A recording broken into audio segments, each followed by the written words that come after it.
Quando as pessoas pensam no Irã hoje em dia, a maioria delas pensa em uma ditadura teocrática hostil e anti-ocidental, liderada por um homem que mais parece um Papai Noel muçulmano. No entanto, o que a maioria das pessoas não sabe é que o Irã nem sempre foi assim, pois antes do regime teocrático tomar o poder, o país era governado por uma monarquia, que estava prestes a completar 2.500 anos de idade, e cujo monarca era o Shah Mohammad Reza Pahlavi. E para comemorar o aniversário de 2.500 anos da sua monarquia, Pahlavi decidiria lançar a maior, mais extravagante, mais luxuosa e mais cara festa de toda a história, e convidaria reis, rainhas, presidentes, nobres, políticos e pessoas importantes de todo o mundo. Só se esqueceria, é claro, de convidar o seu próprio povo. Ele não sabia na época, mas aquela festa, somada a vários outros fatores, acabaria gerando um grande sentimento de revolta no povo iraniano, que eventualmente eclodiria em uma revolução, que acabaria por derrubar a monarquia milenar do Irã. E esta é a sua história, a história de como a festa mais cara do mundo levaria à queda de um rei.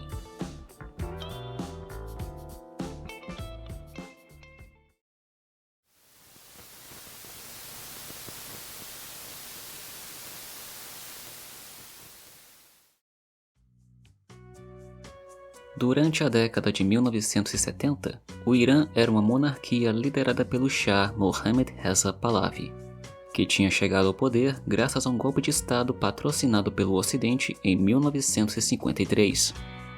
O golpe acabaria por derrubar o então primeiro-ministro e concentraria todo o poder do Estado nas mãos do Shah Reza Pahlavi, que era muito mais pró-ocidental do que o primeiro-ministro que tinha sido deposto, transformando o Irã de uma monarquia constitucional para uma absolutista. Nos anos seguintes, sob a autoridade absoluta do Shah, o Irã começou a se modernizar e a sua economia começou a crescer rapidamente. No entanto, nem tudo eram flores, e de fato, após a tomada de poder por Pahlavi, direitos e liberdades civis essenciais foram severamente suprimidas, e qualquer tipo de dissidência era proibido. E durante os anos 60, o regime do Shah tinha uma das maiores quantidades de presos políticos e uma das maiores taxas de aplicação de pena capital em todo o mundo. E apesar de ser um país rico em petróleo, na época, quase metade da população do Irã vivia abaixo da linha da pobreza. Não é surpresa que, apesar de alguns avanços e desenvolvimentos na sociedade iraniana, o Shah não era lá muito popular com as pessoas comuns. Mas Reza Pahlavi era um homem orgulhoso, e não se importava lá muito com a opinião do povo, já que para ele, qualquer dissidência poderia ser facilmente esmagada com a sua polícia secreta.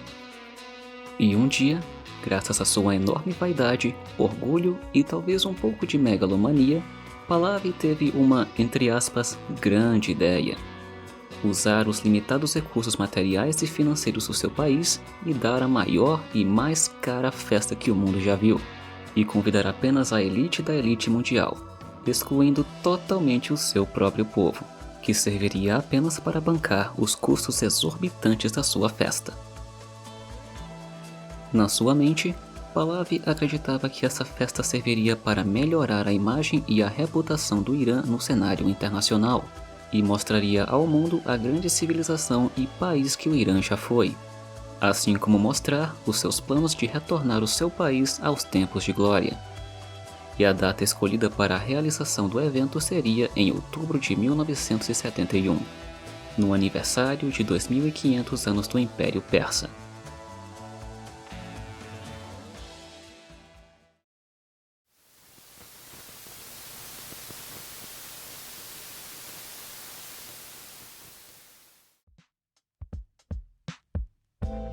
Os preparativos para o grande evento começaram a ser feitos mais de um ano antes, e a primeira fase consistia em escolher um local. Mas como nos anos 70 o Irã não tinha grandes hotéis de luxo dignos de reis e de chefes de estado, foi decidido que os convidados seriam hospedados em uma espécie de cidade de tendas, bem ao lado das velhas ruínas de Persépolis, a antiga capital do Império Persa. O problema é que Persépolis ficava bem no meio de um deserto seco, escaldante e infestado de cobras e escorpiões venenosos. Por causa disso, e para tornar o local mais seguro e agradável aos convidados, centenas de litros de veneno foram espalhados por toda a região, a fim de eliminar a vida selvagem perigosa. Logo depois, mais de 15 mil árvores e outras plantas foram importadas diretamente de Versalhes, na França, e plantadas no meio do deserto, tornando necessária a sua constante irrigação só para mantê-las vivas. Tudo isso em uma época de grave crise hídrica e de constante falta de água no Irã, sem contar nos mais de 50 mil pássaros de canto que foram importados da Europa e espalhados por toda a região. Para acomodar os convidados foram erguidas 50 tendas, todas elas com ar-condicionado, e organizadas no formato de uma estrela, com cada uma das pontas significando um dos 5 continentes. As tendas em si eram decoradas da maneira mais confortável e luxuosa possível, com cada uma delas sendo basicamente um apartamento de luxo em um hotel de 5 estrelas. Após todas as árvores serem plantadas, as tendas erguidas e centenas de quilômetros de asfalto pavimentados, a equipe organizadora começou a trazer toda a comida que seria servida na festa, que é claro seria apenas do bom e do melhor, com 18 toneladas de comida luxuosa e exótica, assim como milhares de garrafas de vinho, champanhe, whisky e conhaque. Mas é claro que todos esses itens e materiais de construção teriam que ser transportados da França até Persépolis. E pensando nisso, o Shah do Irã ordenou a construção de uma pista de pouso totalmente nova na cidade de Shiraz e a pavimentação de uma estrada ligando os dois locais, além de encarregar a Força Aérea Iraniana com o transporte de todos os itens.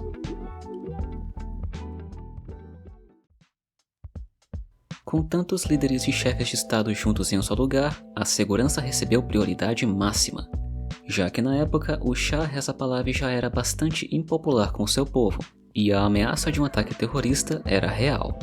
Por causa disso, e para fins de segurança, o Shah ordenou a mobilização de 65 mil membros da sua polícia secreta e do exército iraniano, e fechou todas as fronteiras do seu país, assim como escolas e universidades. Tudo isso para garantir a segurança de algumas centenas de pessoas.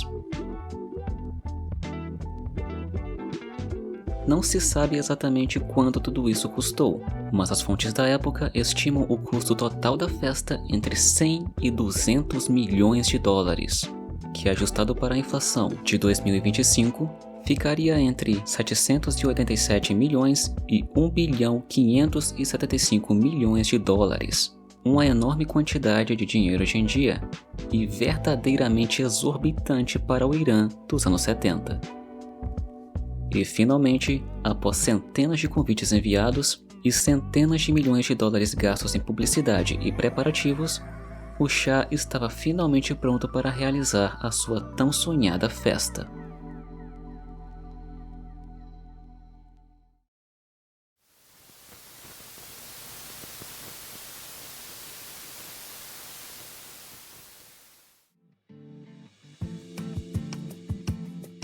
Em 12 de outubro de 1971, o evento finalmente tinha começado, e a lista de convidados para a festa era verdadeiramente impressionante, com representantes de países de todos os continentes, incluindo 49 reis, rainhas, príncipes e princesas de monarquias de todo o mundo, assim como 33 presidentes, vice-presidentes, primeiros-ministros e outros representantes de importância. Até mesmo o Brasil enviaria um representante, na pessoa de Petrônio Portela Nunes, o então presidente do Senado Federal do Brasil. No entanto, alguns convidados ilustres decidiram por não comparecer, optando ao invés disso por mandar representantes, com destaque ao presidente americano Richard Nixon e o premier soviético Nikita Khrushchev, ambos os dois devido a motivos de segurança. E também, é claro, a Rainha Elizabeth, devido principalmente ao seu orgulho, que era maior até do que o do Shah do Irã. O primeiro dia das festividades consistiu em uma grande cerimônia na tumba do fundador e primeiro monarca do Império Persa, Ciro o Grande. Nessa cerimônia, o Shah Reza Pahlavi realizaria um discurso, relembrando os grandes feitos do seu país, seu povo e de seus antepassados, assim como prometendo retornar o Irã aos tempos de glória do Império Persa. Na noite daquele mesmo dia, o Shah ofereceu um enorme e extravagante banquete para os seus convidados, onde seria servido tudo do bom e do melhor. Os convidados mais importantes se sentariam numa mesa de 70 metros de comprimento, onde até os talheres eram banhados a ouro, enquanto que os outros convidados se sentariam em mesas menores. Nunca em toda a história se tinha visto tantos líderes mundiais atendendo juntos ao mesmo evento cultural. Líderes do Ocidente e do Oriente, capitalistas e comunistas, de países desenvolvidos e subdesenvolvidos, das mais diversas religiões, culturas e raças, todos juntos em uma grande, extravagante e estupidamente cara festa. No dia seguinte, o Shah Reza Pahlavi convidou seus visitantes para assistir uma grande encenação dos 2.500 anos do Império Persa, com um desfile militar com mais de 1.700 soldados do exército iraniano fantasiados com roupas e armaduras históricas dos tempos do Império Persa, assim como 3 réplicas de navios de guerra da época e um desfile de cavalaria.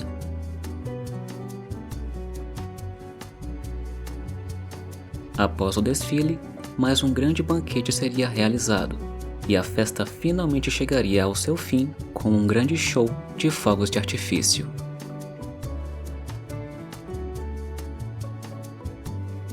Da celebração seria feito um documentário, cuja versão em inglês seria intitulada de Flames of Persia, e que seria subsequentemente distribuída e apresentada em cinemas ao redor do mundo.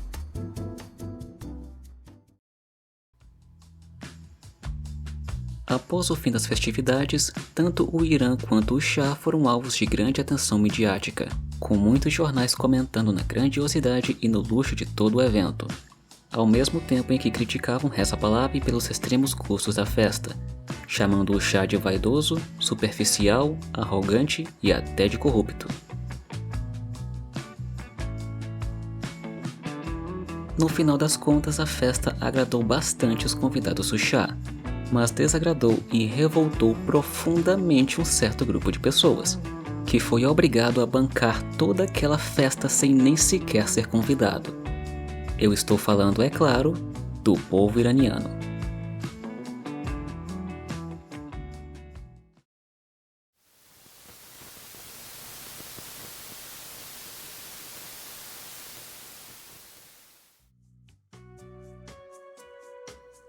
Nas semanas após a festa, o Shah Mohammad Reza Pahlavi, que já não era lá muito amado pelo seu povo, viu a sua popularidade despencar ainda mais.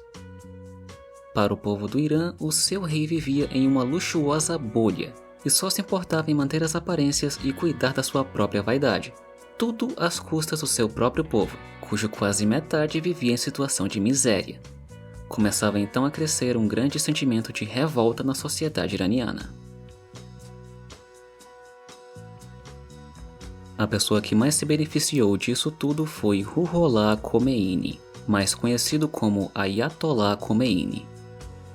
Khomeini era um clérigo extremista que defendia uma interpretação altamente fundamentalista e restritiva do Islã e da Sharia, e sempre viu o Shah do Irã como sendo um líder ilegítimo. Devido a grandes discordâncias ideológicas e religiosas, e também às suas duras críticas ao regime do Shah, Khomeini acabou sendo exilado do Irã em 1964. No seu exílio, Khomeini passou a disseminar um discurso cada vez mais hostil e extremista em direção ao Shah nos meses seguintes após a sua festa, o acusando de ser arrogante, corrupto, de ter traído o Islã e até mesmo de ser um fantoche de Israel e dos Estados Unidos, e chegando também a classificar a sua festa como sendo um, entre aspas, festival do diabo. Conforme o passar dos anos, o povo do Irã começava a ficar cada vez mais descontente com o Shah, enquanto que o apoio de Khomeini só crescia. Todas as repressões, prisões, corrupção e, é claro, os gastos exorbitantes com a sua famigerada festa finalmente voltaram para morder o Shah. E logo, o sentimento de revolta dos iranianos rapidamente evoluiu para um sentimento revolucionário, com centenas de protestos e confrontações violentas eclodindo por todo o país, todas elas com um só propósito: derrubar o Shah Reza Pahlavi. Vendo todos os protestos e violência nas ruas, Reza Pahlavi finalmente percebeu que o seu reinado estava chegando ao fim. Por causa disso, ele decidiria fugir do país com a sua família e se exilar no Egito em 1979. Algumas semanas depois, Khomeini finalmente sairia do seu exílio e retornaria ao Irã, declarando o fim da monarquia e a fundação da República Islâmica do Irã, e colocando a si mesmo como o seu líder supremo, basicamente trocando uma ditadura monárquica por uma teocrática, e assim transformando o Irã no país que conhecemos hoje.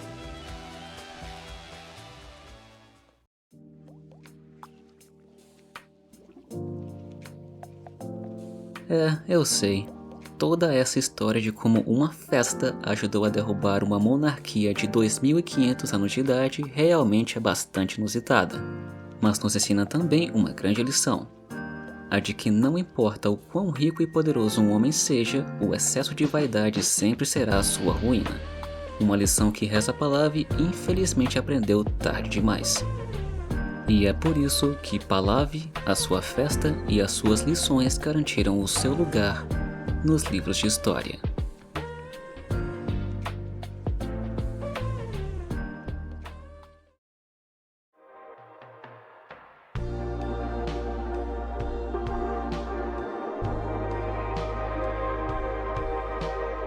Se você gostou desse vídeo, não se esqueça de deixar aqui o seu like, se inscrever e ativar o sino das notificações.